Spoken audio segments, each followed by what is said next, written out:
After a couple weeks that saw major star and talent movement across the league, things have definitely calmed down for now. And while there is still plenty of time for players and teams to make moves, most of the big dominoes have already fallen.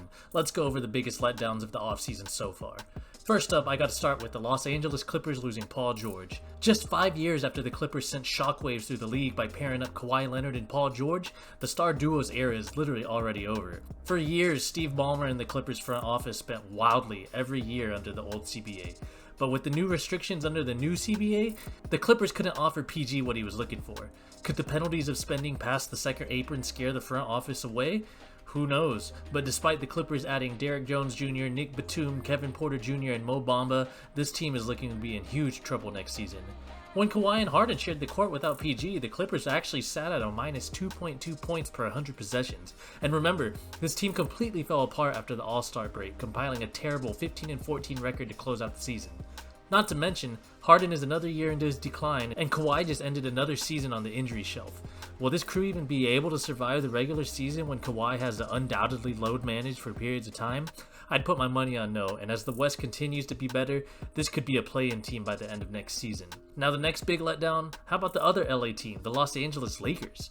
Ever since LeBron joined Hollywood, the Lakers seem to be linked to splashy offseason acquisitions every single year. And sure, they landed Anthony Davis and got a ring, but what else has happened since then? The Lakers took part in a Westbrook trade that went horribly wrong for them, and have consistently whiffed on every other trade or free agency rumor. Even going into this offseason, there was talks about the Lakers getting ready for some big moves, and rumors the Lakers were prepared to trade all 3 of their available first-rounders. It was even announced LeBron was willing to take a pay cut to make room for other superstars to come play for the Lakers. And then what happened? Nothing. Literally nothing. The only 2 new additions the Lakers have gotten this year have come from the draft, with Dalton Knecht and Bronny James joining the squad. Dalton Knecht is an experienced college player that could provide some meaningful bench minutes later in the season, but Bronny can't even stand out in the summer league. This team whiffed on DeMar DeRozan, Klay Thompson, and plenty of other studs this offseason, and the roster looks eerily similar to last year. And remember, that team got bounced in 5 games in the first round. The top teams in the West have all improved to some degree, and that doesn't bode well at all for LeBron. Now let's go East. I'm going to pair these 2 final letdowns together as they both share similar failures for this offseason, the Heat and the Bucks. The top tier in the East only got further away as the Sixers and Knicks just loaded up to catch up with Boston. But the Heat and the Bucks, 2 teams that have represented the East in the finals in recent years? Let's start with the Heat.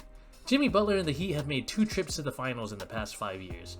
Yes, you could argue that both of those finals runs by the Heat were a little unexpected, but you would think that a little more urgency would be made to continue to improve a roster that was continuously making deep playoff runs. With no significant additions to the squad, plus losing Caleb Martin to another Eastern Conference playoff team, I don't see this Heat having any kind of magical run in them next season. And then we have the Bucks. Yeah, you remember last year when they made that huge splash in a 3-way trade that sent Jrue Holiday to the Blazers and Lillard came over to team up with Giannis? Shortly after, Holiday was traded to the Celtics and he just won his 2nd championship while being a key contributor during Boston's dominant playoff run. And where did the Bucks end up? Getting bounced in the first round by the Pacers? Yes, Giannis and others were dealing with injuries, I get that, but just like the Heat, the Bucks basically sat back this offseason. No notable additions, and they lost a key member too, as they watched Malik Beasley head over to the Pistons. The Bucks are getting older, and injuries have been popping up non-stop for them. Remember, Lillard is about to turn 34, Brook Lopez is 36, and Chris Middleton is right around the corner from turning 33. That is not an ideal age range to have around Giannis, who is smack in the middle of his prime. Having one of the most dominant players in the league will always give you a chance to steal a series or 2, but with an aging roster that is also lacking depth, it's hard to group the Bucks up with the top tier teams of the East. Now let's start off with the winners. These are going to be the teams I feel like made the best moves this offseason in terms of improving their team, and keep in mind, this list is in no particular order. First up, Paul George and the Sixers. After another disappointing season in LA, the Clippers weren't willing to match the money and length that PG-13 was looking for. The Sixers came into the offseason with one of the teams with the most money to spend, and they wasted no time in signing PG to a 4-year max worth $212 million. Paul George is an obvious winner here as he cashes in on potentially his last max as he enters his mid-30s. Now check this out, here's a list of all players at the age of 34. The next closest contract of a 34-year-old player is DeMar DeRozan's $73 million contract. PG is literally signing a contract worth 3 times the amount of what DeMar is currently getting. That's insane.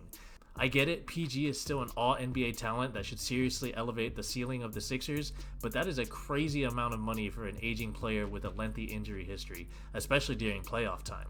But hey, this is all about offseason winners, and PG-13 is definitely a winner after securing that bag. While we're here, I'd like to add the Sixers are massive winners of the offseason too.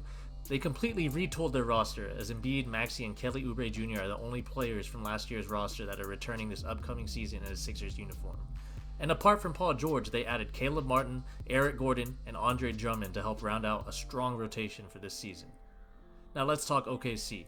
OKC started the offseason with a bang when they traded Josh Giddey for Caruso.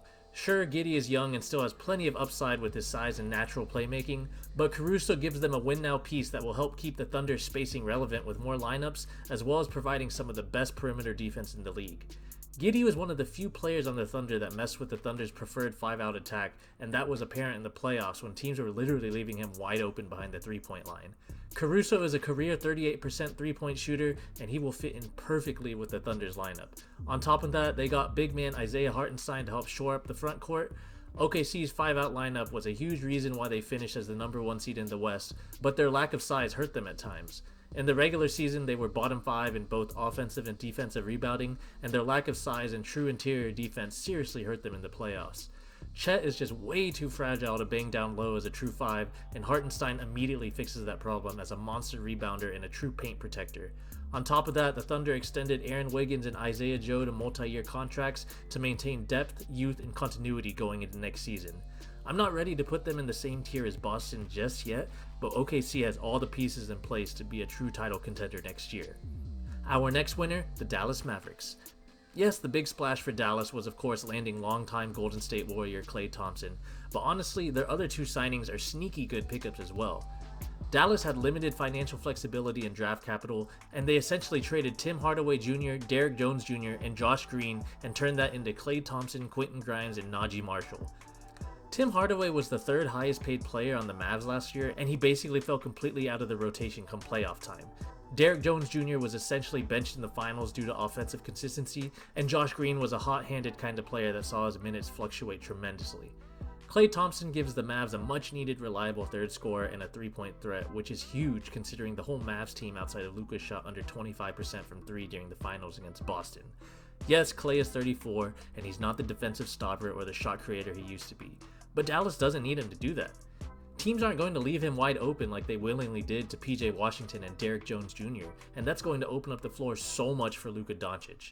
Najee Marshall may not be the point of attack or perimeter defender DJJ was, but he's still a plus defender with so much more offensive capabilities.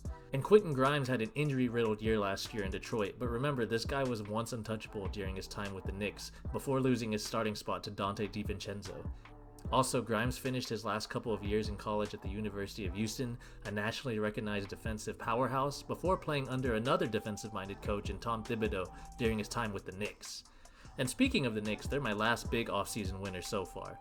Sure, losing Isaiah Hartenstein hurts, and the Knicks had to give up a fortune to land Mikal Bridges, but shortly after OG Anunoby signed his massive contract, Jalen Brunson, the king of New York, signed a 4-year, $156 million contract.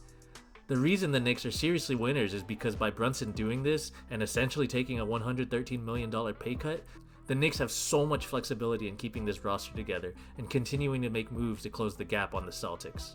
On top of that, Mikal Bridges is reportedly likely to follow Brunson's lead when it's time for his extension. I gotta give it to these guys because in today's age of NBA players and the crazy salaries they demand, it's almost unheard of nowadays for players to take pay cuts like this. OG Anunoby better be paying for all of Brunson's meals for the next 3 years. All jokes aside, just like Minnesota built their team to take down Denver, the Knicks are building this roster up with as much length, playmaking, three-point shooting, and perimeter defense as possible to match the Boston Celtics roster. As you can see, I'm a new NBA content creator here, so any feedback or criticism would be greatly appreciated. Feel free to like the video and comment, and let me know what you guys think. Who are the biggest NBA offseason winners in your books so far? See you guys next time.